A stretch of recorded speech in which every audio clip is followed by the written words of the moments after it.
Bismillahirrahmanirrahim. Assalamualaikum warahmatullahi wabarakatuh. Alhamdulillahirabbil alamin. Wassalatu wassalamu ala asrofil anbiya'i wal mursalin wa ala alihi washabihi ajmain, amma ba'du. Baik, di sini saya Hadi Ansori, NIM 120802-12007 dari Universitas Islam Negeri Sultan Syarif Qasim Riau, Fakultas Pertanian dan Peternakan Prodi Agroteknologi. Di sini saya akan menjelaskan pengertian dan tujuan serta manfaat kultur jaringan. Dosen pengampu Dr. Rosmania SP MSI. Baik, di sini bisa kita lihat pengertian dari kultur jaringan. Kultur jaringan adalah tanaman mikropropagasi, merupakan teknik perbanyakan atau propagasi tumbuhan secara vegetatif dengan manipulasi jaringan somatik dengan menumbuh kembangkan bagian tanaman, baik berupa sel, jaringan atau organ dalam. Kondisi aseptik secara in vitro.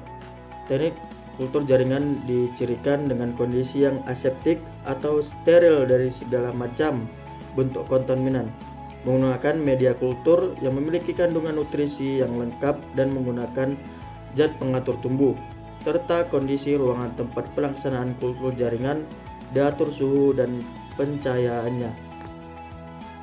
Selanjutnya bisa dilihat kultur jaringan, usaha untuk mengisolasi sel, kelompok sel atau organ tanaman, menumbuhkan dalam keadaan aseptik pada lingkungan yang sesuai sehingga dapat menghasilkan tanaman yang baru dapat ditanam pada media non-aseptik. Kultur jaringan membudidayakan jaringan tanaman menjadi tanaman baru yang mempunyai sifat sama dengan induknya. Teori yang menjadi dasar kultur jaringan adalah teori totipotensi sel yang ditulis oleh Shackleton dan Shawan, bahwa bagian tanaman yang hidup mempunyai totipotensi jika dibudidayakan di lingkungan yang sesuai dapat tumbuh menjadi tanaman yang sempurna. Tanaman dapat berbanyak dengan dua cara, yaitu seksual generatif dengan biji, kedua aseksual vegetatif dengan bagian dari tanaman selain biji.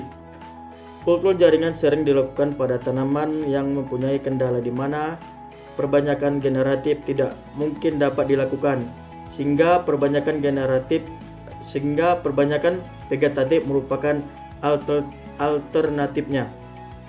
Misalnya sangat sedikit atau tidak ada biji yang dihasilkan. Kedua, tidak mempunyai endosperm pada biji. Selanjutnya, tujuan dan manfaat kultur jaringan. Tujuan dan manfaatnya itu dapat menghasilkan propagul tanaman dalam jumlah banyak dalam waktu singkat. Kedua, dapat menghasilkan tanaman yang sama dengan induknya. Ketiga, dapat menghasilkan tanaman yang bebas hama penyakit sistemik dan non-sistemik serta virus. Keempat, dapat memperbanyak tanaman langka dalam waktu singkat. Selanjutnya, dapat dilakukan sepanjang tahun. Dapat memperoleh bibit unggul dengan cara fusi protoplas. Dapat menciptakan tanaman baru yang toleran terhadap kekeringan, kadar garam tinggi, dan kondisi yang kurang menguntungkan. Selanjutnya, menghasilkan senyawa metabolit sekunder yang berguna dalam bidang farmasi. Tujuan dan manfaatnya itu kultur jaringan dapat memperbanyak tanaman dengan sifat seperti induknya. Pembiakan ini termasuk pembiakan secara vegetatif, yaitu individu baru terjadi dari bagian tubuh suatu induk. Oleh karena itu, individu yang baru terbentuk mempunyai sifat yang sama dengan induknya.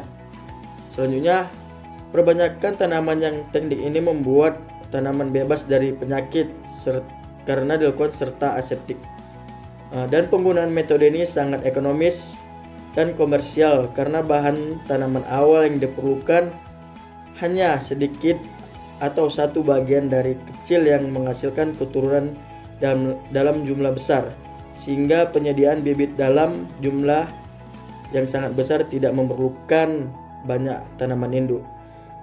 Contohnya ada di gambar yang saya paparkan di situ tulis sebagai tujuan dan manfaat kultur jaringan. Baik, semoga bermanfaat apa yang saya sampaikan. Mohon maaf apa saya salah menyampaikan. Kesalahan itu datangnya dari saya, kebenarannya datang dari Allah Subhanahu wa taala. Semoga bermanfaat. Assalamualaikum warahmatullahi wabarakatuh. Terima kasih.